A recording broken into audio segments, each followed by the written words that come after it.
Jean-Pierre, could you please tell us the road that was followed to create this assignment? I think it started with my research on the inner conversation, and it was in the 2004 or 2005 or something. And I used the tape-assisted recall method that I learned from Robert Elliott. And this method is meant to help therapists to explain a little bit about what they felt, experienced, thought during a session, but didn't talk about. And I use it in my research to analyze inner conversations of therapists. And then when this research was finished, I was thinking about how I could use these ideas about inner conversation in clinical practice, but also in training and in supervision practice. So it was a combination of research that led to a training intervention. It started from research, in fact. Well, of course, why did I do this research? Because before that already I was in practice. I had already published 2 articles, I think, on inner conversation before I started this research. It's also very strange. My first article on inner conversation,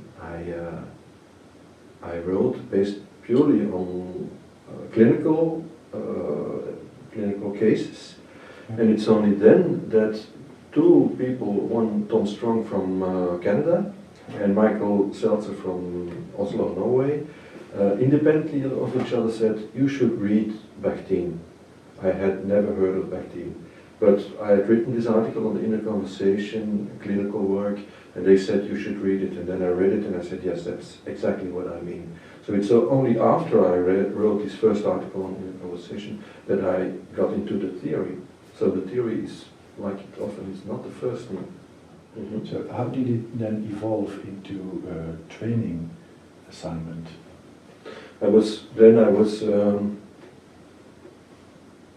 training in Jimmy Clausen again, and I don't know exactly how I did it, but I did supervisions, and I wanted to be more close to the inner conversation, and I started to think how I could do it, and then I thought maybe I can use the same kind of method as I used in my research in supervisions, but then I had still to look exactly how to do it.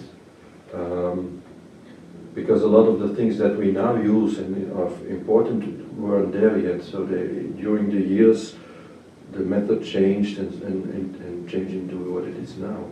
But it started with this video recording, making a transcript, focusing on just a few minutes, looking back at the tape, writing down what you experienced and thought and so on, and then reflecting on that. That was the basis of everything. And so that's how it started, but later it became more complex with the 3rd column and 4th column and so on. Yeah. Speaking of your research, I want to go back a little bit in time for your PhD research work, because what came out of this research that is still helping now in how you do the assignment and you work with the group when you give them the assignment? Maybe one of the most important things that we found in this research is that the inner conversation is very complex, but that it has some kind of, it makes sense, it's not just random. It's very complex, it's very rich, and so that's something that a little bit in tension with the idea of not knowing, because of course we know a lot and we experience a lot, so there's a lot of potentiality there. That's one thing. Another thing is that there are 4 kinds of reflections. So I have reflections about the story that they tell us, that they tell me. I try to make sense of it. I have reflections about their more inner life. Where are they? What are they feeling? What are they experiencing? I have reflections about myself, my own inner life, and then they're more intervention focused. What should I do? What should I ask? Should I give an assignment? Whatever. So these are 4 groups of reflections. And when doing the exercise, especially the experiencing of the therapist is really a treasure trove that we can use and that we can help them to become more aware of it. And then in the second part that we can help them to look for ways how to use their own experiencing in service, in fact, of the therapy process. Do you consider the inner life of the therapist in the session as a very rich source for the therapist, and this exercise is meant also then to develop this, the reaching for this source? Is that what you're saying? Yes, awareness is important. That's when you do this exercise in the first year of training, for instance, very often they say that they're astonished about how rich it is and how complex it is and how many inner voices there are and so on. So it's becoming aware of what is there already. That's the first thing. And then the second thing is how can we make use of it in such a way that, for instance, that the listening to the client is enriched, that I listen also through my experiencing. It's not only with my ears that I listen. So I have to learn to listen with my ears, of course, with my eyes. As a systemic therapist, that's very important. But this exercise can help us to listen also with our heart. And that's what we can do. This is a nice opportunity. We're just in the middle of a day of doing this exercise. Maybe you can tell something of what happened this morning when you told one of the students that this is a sign you already feel what is going on and your intuition knows something that you don't know. Yes, there was this case, one of the students made the exercise around a case with the daughter and the mother, and the father had died when the daughter was still very young. And there was a lot of tension in the relationship between the mother and the daughter, and there was a fear that the daughter might want to break the relationship with the mother. Yeah. And then the therapist was very much focused on trying to avoid the broken relationship. And then at a certain moment, the therapist is astonished or surprised when the daughter says, I want to have a good relationship with my mother. But at the same time she's surprised, but also she felt sad. She felt sadness. And this daughter said, I want to have a good relationship with my mother because I only have my mother. I never had my father, something like that. And so I asked the student to reflect on that, how these words of the daughter, I only had my mother, and her own feeling of sadness, how she could use this to orient herself, to explore certain domains in the life of the family. And then we came upon the idea that maybe it would be important for the therapist to explore with the family the death of the father, who the girl said she missed him, she has missed him all her life, but also probably the mother has missed the father. So the feeling of sorrow and sadness of the therapist orients us, or can orient the therapist towards talking about sadness in the family and missing in the family. This feeling that this therapist describes in what you call the second column, or we call the second column. The inner conversation. The inner conversation, which she remembers of feeling and thinking at that moment. And you notice that in the transcript she's not going into this source. Yeah. And so this exercise can help her to see, this is not an irrelevant feeling. This sadness you feel at this moment is something that is what you call listening with your body, that you hear something that belongs to the system, that you can try to reintroduce to the system and to broaden the listening. And so that was, in a sense, it's already the second stage. She was aware of it. She could write it down. I feel this sorrow, but she didn't use it yet. And so already there was this wisdom of being aware of what she was feeling. But the next step, how can you use this in service of the therapy process to explore meaningful aspects of their life? That's the thing that she had to. The next step she had to take. Okay. And do you understand it right that when doing the exercise, the trainer or the supervisor is very acceptant for anything that is in the second column, and you have the idea that any feeling, any thought, even the wildest thoughts, can have meaning in the therapy. Do you understand that right? It's important, I think, to realize how much work the student has done on this work and how vulnerable the student is in this work, because the student shows a lot of the things that she or he didn't say. So you are in a very vulnerable domain, so it's important for us as supervisors to be very supportive. But being supportive doesn't mean that we cannot talk about difficult things. So at the same time we have to be very supportive, we have to be accepting of everything that's there, also normalizing it instead of pathologizing it. And at the same time, when we say 5 things, we say 4 supportive things and 1 thing that tries to push them to the next step. That's in fact the work we do. So if, in fact in the work we validate a lot from what is already there and try to construct the next step where you see potential in the source that they not necessarily see themselves yet, and try to make them move the second step. So that's why also we start from the end, from their reflections, and we look at what have they reflected upon. And so we don't start with an evaluation of the session. That's not what we do. Because in fact that's not so important, the session. What's important is, did they reflect, did they allow themselves to experience, to be aware of what they were feeling, and did they reflect on it as a therapist? And if they did that, they did a good exercise, so we can only congratulate them. But sometimes you see that there are things that are there in the inner conversation, like in this case with this sadness, that are there but it's not reflected upon. And then the next step is then just to push a little bit further, and how can you use this? Very often that's the question we have to ask. They are aware of something and we have to ask, how can you use this? Sometimes, how can you use it in a systemic way? In a way that's not only between you and one of the family members, but that also connects with other family members. That's also an important step. And how there's difficult feelings for students or for trainers, the things like irritation or anger or that are come up, and is it sometimes difficult to find a way to translate it into an intervention?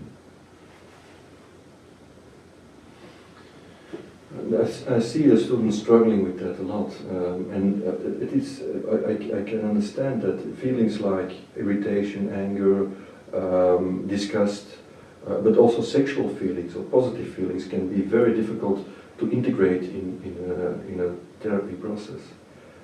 So very often we have to reflect with them on how can you integrate it. Very often also the traditional way of viewing and defining things as problems and things as causes of problems and so on, it really locks them into a way of thinking that's not very useful in therapy. So very often we have to look for other ways to look at things, and to very often I think what we also do is bringing them more into contact with existential things rather than with psychological, psychiatric, pathological and so on. And so we say shit happens, that it's difficult, life is difficult, and it's not everything that's difficult that has to be solved as a problem. No, sometimes you have to deal with it. And, so I think that very often this switch has to be made. So for me the existential realm is very important. So in this sense it could be that a different supervisor introduces different ideas when working with this exercise. That you use the richness of the source, of the inner source, and what's trained is the reflection on the inner source and the connection between all these reflections, and to come to integrate it with the system and seeing the therapist as part of the system. But another supervisor who is, for instance, not existentially driven could have other interventions as a trainer. Yeah. So that's one of the riches of working together as co-supervisors.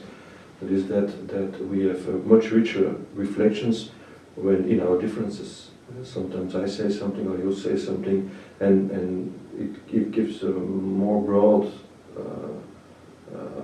reflection that they can use. So I think it makes sense to use this exercise with more than one supervisor. In that area, we sometimes differ in our approach also, that I tended to send you my main points for a student before the session, and then you refuse to read them. Could you please explain why that's a good idea? Not reading them give me more freedom to form my own thoughts and to maybe find differences between us, which is more rich for them.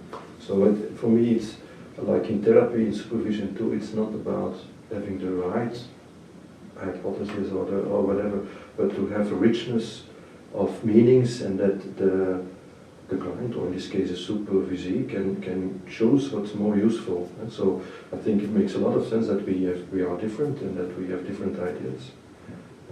And I was afraid that if I would read your report on these assignments, that I would limit myself to agreeing with you or disagreeing with you, but then in that way that it would be less interesting that our reflections would be less interesting. How is the group important in this assignment and in the discussion of the assignment? I think the group becomes more important when you use it more.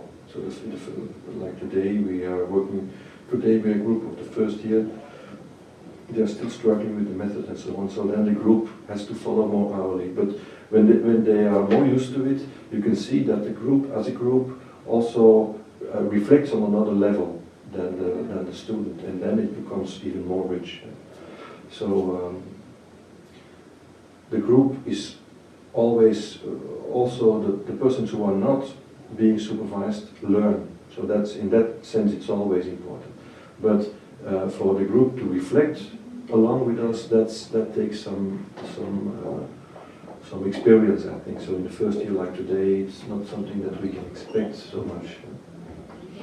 Did your research that you did, which was mainly on the transcripts, I think, and did it also show something of group processes?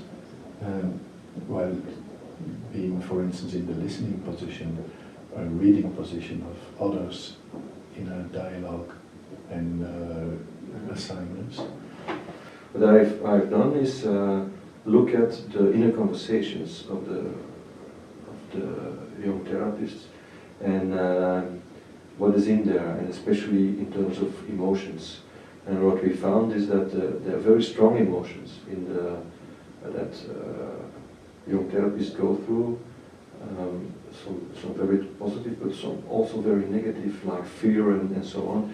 And that it's incredible how young therapists, maybe also more experienced therapists, have to deal with very difficult emotions in the course of a session. It's not something that's purely rational, or it's not only about hypothesis. No, we're really into emotions, and you have to deal with them and so on. And that you can see very clearly in the conversations.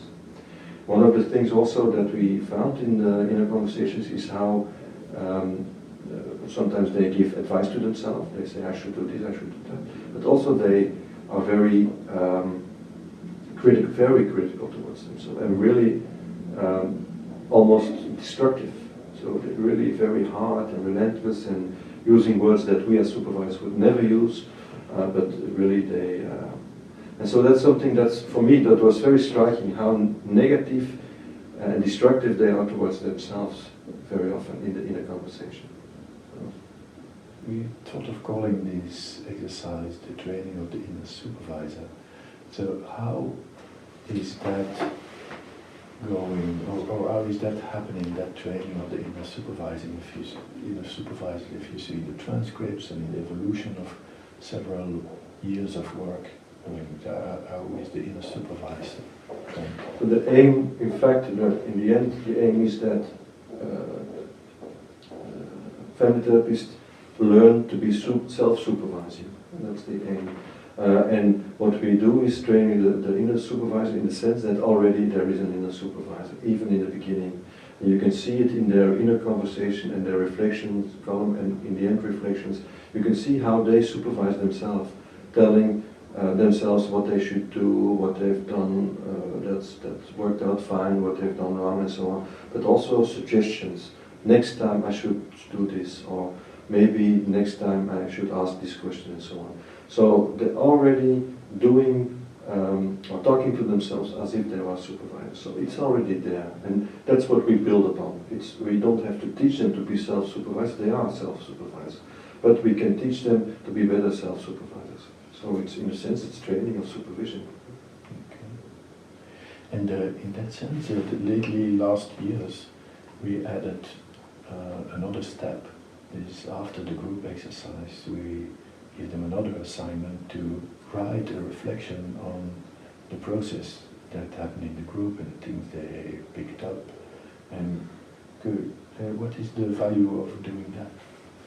Well, in fact, your reflecting processes are always meta processes, and so you can build on it and build on it. And in fact, in every new reflection, there is an opportunity to learn and to integrate new surprising things and to find another perspective. So that's, in fact, you can go on. In fact, that's also what we do when we ask after at the end of the 4-year training, we ask them what was the most useful learning experience and so on. That's also a reflection upon reflection upon reflection and so on.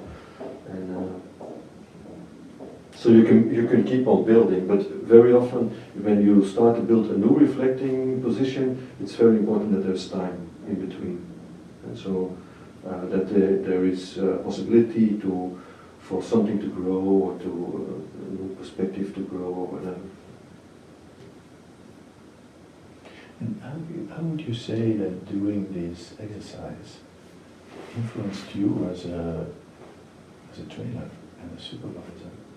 It gave me some ideas about, well, it became in fact the backbone of our whole training, but it gave also some ideas about what in fact is training, what are the stages young therapists, family therapists go through in becoming a family therapist. And so for instance, this stage, the first stage is becoming more self-aware, and then only the second stage is what you can do with what you are aware of and so on. And so it became easier to define steps in a learning process, and this exercise really helped with that. I think what we didn't talk about yet is the idea of positioning. How this exercise also helps us to teach students about positioning, the importance of positioning, and how in the beginning of the training, very often the positioning is the positioning of the individual therapist. I try to be empathic to you, I try to be empathic to you, and so on. And how through the work within a conversation that you try to help them to become more in the position of a family therapist. This also means that for instance today also that sometimes therapists are positioned by the family. For instance, when they work with a couple and one of them starts to cry and they feel very empathic, that it is as if they are positioned much closer to the one who cries and farther from the one who doesn't cry. And how this is something that very often positioning you can see in the inner conversation before you can see it in the transcript itself. So the inner conversation reveals something about the positioning in the session, and so if we can help students to learn about that, it's also a step forward. Sometimes you speak in the exercise about positioning. Could you explain something more about that? So for me, in fact, this exercise, in general, it's about becoming a better self-supervisor and so on. But in fact, on more content level, there's one important aspect is how to learn to use your own experiencing, going from awareness to using it in a session. Another part is how to use your own positioning and to become aware of your position systemically in the family and how to become more flexible in your positioning. That's in fact the two most important aspects, I think, from this exercise. So, thank you, Peter, for this interview. We hope our American colleagues will be very happy when they hear you talking of this assignment, and I hope they use it in training and supervision. Thank you.